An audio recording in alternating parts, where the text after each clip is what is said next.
So guys, we finally got some more details about the Switch 2 today, and in this video, I'm going to go through the hardware, talk about some of the software, some of the interesting things I saw, and we're going to see what we're getting into coming here in June. So let's go ahead and just take a look at my screen and start with the system overview trailer and kind of get an idea of what the Switch 2 is going to look like and some more of the details. So first thing they advertise here is a bigger screen, but same thickness. So look, you can see we're getting 6.2 versus 7.9, so about an inch and a half more than the original Switch.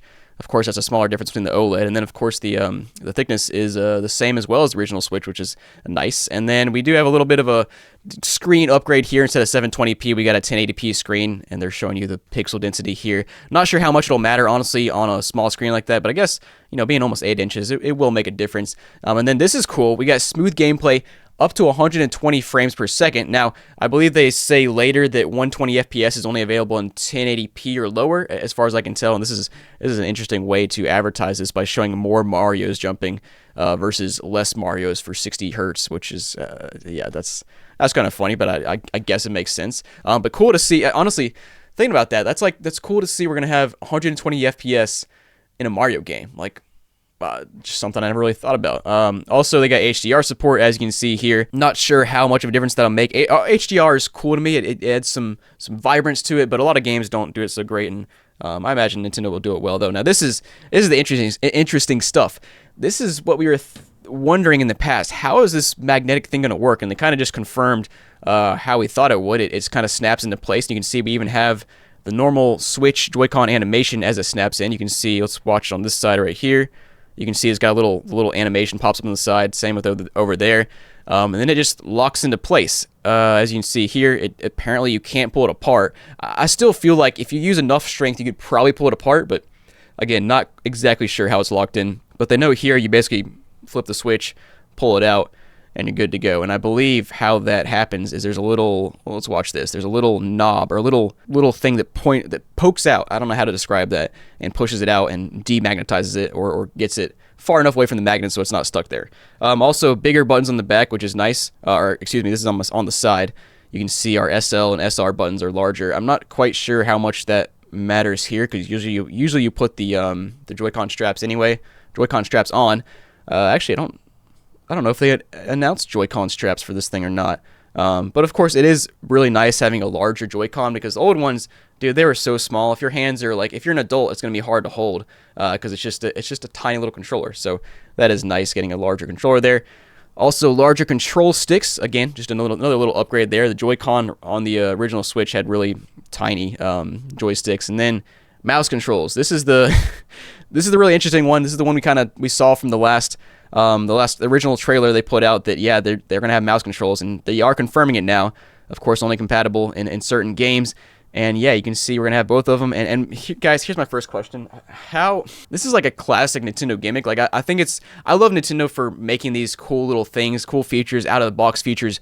But how many people are going to have a table in front of them while they're playing Switch? Like, if you're like me, most of the time when I'm playing video games on consoles, I'm sitting on the couch, sitting in a chair. I don't have a table in front of me. So, like, are you expecting us to play Switch 2 on at a desk? I don't know. We'll have to figure out some stuff for that. Maybe they'll sell an accessory where you can put it in your lap, and I don't know, man. Also, better audio, which is cool. Nothing too crazy there, but always nice to have better audio. I believe they also say here that they have built-in mic, which we'll talk about the voice chatting and the whole game chat thing here in a second. But the interesting thing is they have a mic built in, and they also have, you can see here, they have like a noise isolation feature so that the people on the other end only hear your voice.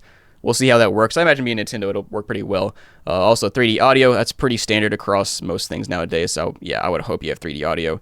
Now, moving on to the next one is a new stand, which is nice. This looks very similar to the OLED stand. Oh, also, just noticed a nice little Nintendo badge there on the side, which is cool. But anyways, yeah, they got this Switch stand that looks very similar to the OLED, except they just kind of cut out a lot of the plastic that was in the middle, probably saving materials and reducing the cost on their end. It doesn't reduce the cost on the full price because we'll see the full price here in a second because it's a little bit steep for a Nintendo console. But yeah, this looks like it'll be a whole lot sturdier than the original Switch stand, hopefully. Me personally, I just I don't know. I hardly ever use that feature because it's just like I never needed it. And then this part right here, very interesting. 2 USB-C ports. So obviously the one on the bottom used for charging. The one on the top, wait for it. This is Yeah, they have a they have a webcam you can buy for this thing. I'm assuming they'll let you use it for things other than game chat, but they advertise game chat here, and yeah, I don't know what to think about that. That's kind of goofy. Like, I guess it works if you have it in dock mode, but again, you got to be at a desk, at a table or something to use it, because like, what are you going to do? You're sitting on your couch and you're holding your webcam up with one hand, you're using your Joy-Con with the left hand? I don't know, man. But you can see here, they also advertise charging the top. So my first question, and we'll test this out, of course, in probably a foreign disk video or something, but what happens when you try to charge from both ports? Something special? I don't know. We'll find out. Also, larger, faster storage. You can see before the Switch had 32 gigs with expandable storage. This one has 256, and you can see, let's see, a portion of the internal storage be reserved for use by the system. That's pretty normal. And yeah, you can see you fit a whole lot more games. Now, I'm not quite sure. It kind of looks like they are, oh, come on, go back. It kind of looks like on this little graphic here, they're kind of revealing that Switch 2 games will be a similar size to Switch 1 in terms of like gigabytes, because some of them are a little bit larger, but I don't know. I'll be curious to see how large Switch 2 games are in terms of size, storage size. And then here they're showing some, I'm not sure what that was showing. Also got new dock 4K support. So this is, I believe, where they show that, well, first of all, this dock is chunky, and we also have, it looks pretty similar to the last one though, with the AC adapter, HDMI out, and our LAN port. So that's pretty standard.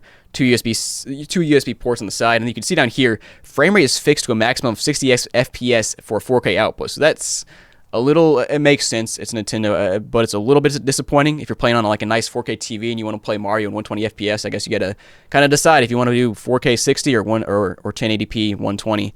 But you can see, actually, go back to that. Hold on.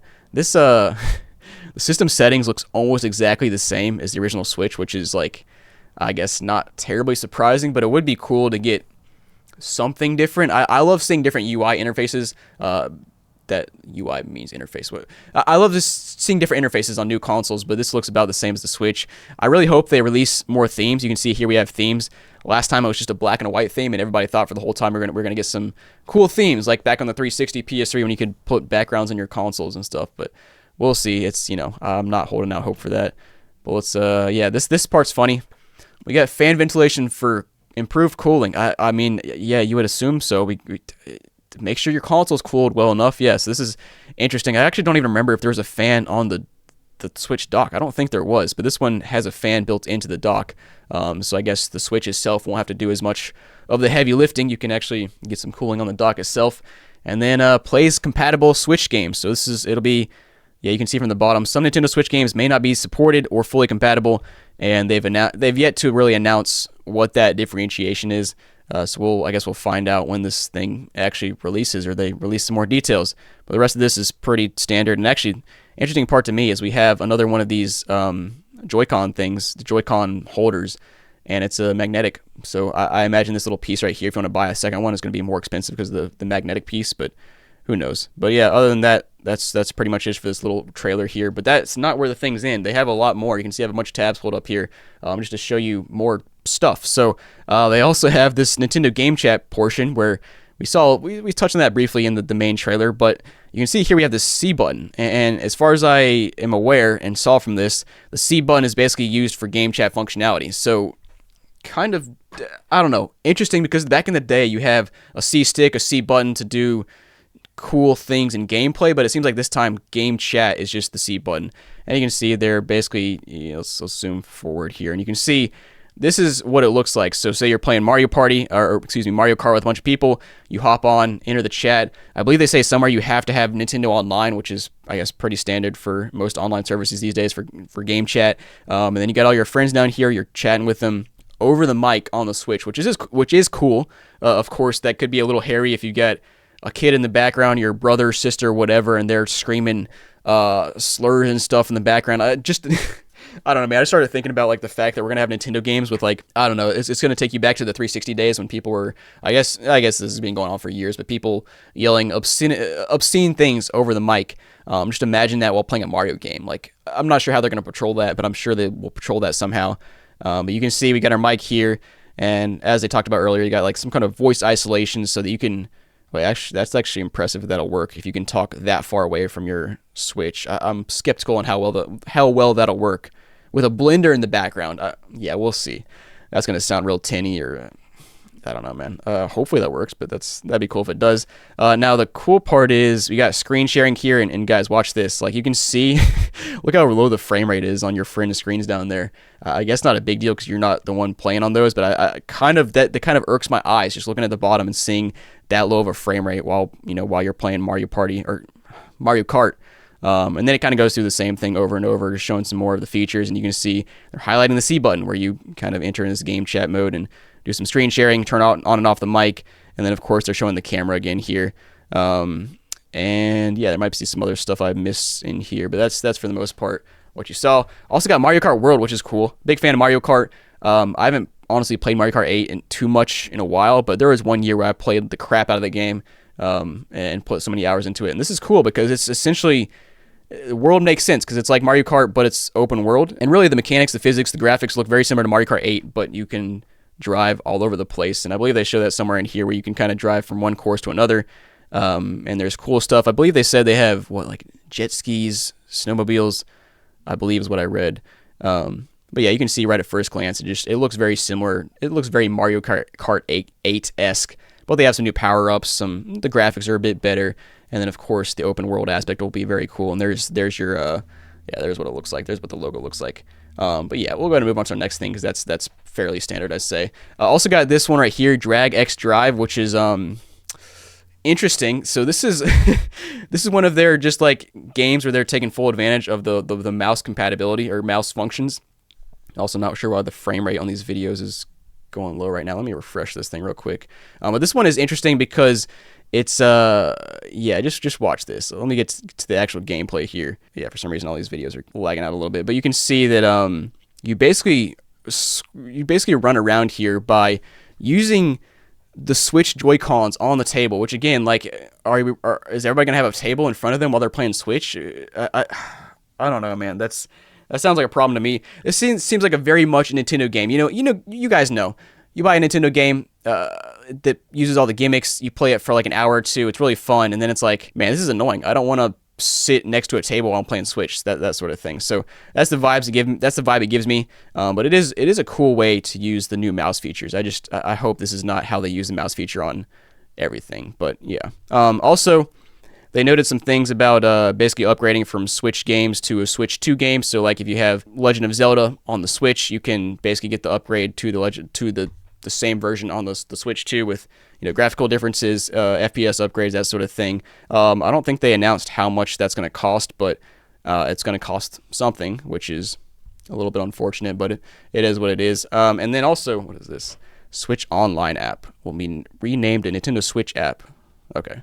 Whatever. Also, is a really interesting part. It looks like pre-orders are kicking off on April 9th. Who knows if that's accurate, because a lot of times they'll announce things like that, and then all of a sudden, pre-orders are live multiple days ahead of time, or who knows what. The more interesting aspect, though, is the fact that this thing's going to be $450. $450 for a Switch. It's a Switch 2, but I don't know, man. That seems a bit steep for a Nintendo console. I'm still going to buy it, obviously, just to do a lot of funny stuff on the channel and see what this thing can do, but I feel like that's going to prevent a lot of people from upgrading to the Switch 2, just to be honest. Like, I feel like they might be shooting themselves in the foot a little bit there, because, like, the Switch 2 is nice. It's a nice upgrade, but, like, I just feel like your average gamer is going to look at it and be like, yeah, I already got a Switch. I don't need a Switch 2, especially for $450 when I can buy a Switch OLED for $300, which is still actually outrageous that the Switch is going for that much and hasn't reduced price at all.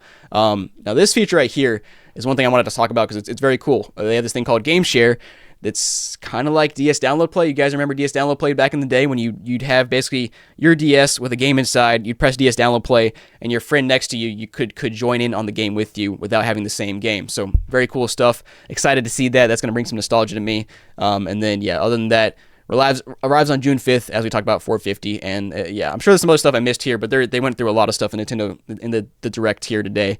So guys, let me know down below what you think. Let me know if you're going to pick one up for $450. I think they even said there was actually a bundle for $500 that comes with Mario Kart World. So I guess I'm buying it, but let me know down below what you think, and I'll see you guys next time.